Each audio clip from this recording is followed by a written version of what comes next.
The Portland and Multnomah County are now partnering to help people pay rent during the COVID-19 pandemic. However, officials say what they're offering really isn't near enough to help the thousands of people who will soon be forced out because they can't pay their rent. Jenny Young going beyond the headlines tonight.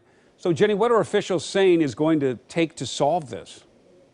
Well, Jeff, more federal money. Now, the Oregon Housing Alliance and organizations across the U.S. and in D.C. are asking Congress for $100 billion in rent assistance in the next stimulus package.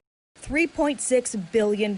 It's the amount of unemployment cash that's been paid out to Oregonians since mid-March. And local leaders say it's still not enough to prevent an eviction crisis. We absolutely need rent assistance. And without rent assistance, we're really going to see an increase in homelessness. Allison McIntosh represents the Oregon Housing Alliance. She says, according to recent research, 1 in 5 renters in Oregon don't feel confident they'll be able to pay next month's rent. Before COVID hit, many folks who rent their homes in Oregon were paying a significant portion of their income towards rent. Right now, there's a moratorium on evictions through September. But come October 1st, everyone is expected to pay rent or risk eviction. And those who took advantage of the moratorium will only have until March to pay back all past due rent. McIntosh says for many, that won't be possible without help. Folks who have lost work or income due to COVID are not going to be able to pay several months of back rent without assistance, particularly for folks with low incomes. Thursday, the city of Portland and Multnomah County announced they'll be using $29 million of state, local, and federal money to provide up to 3 months of rent assistance to some 4,300 households.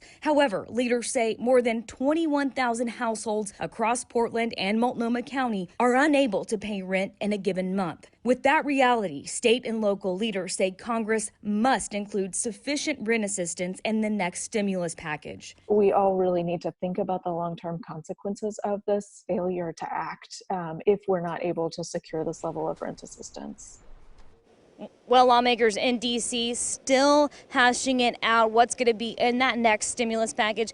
President Trump saying earlier this week that he wants an extension on those moratorium on that moratorium for evictions, and even saying that he's threatening executive action if Republicans and Democrats can't come to an agreement. Reporting live tonight, Jenny Young, KOIN 6 News.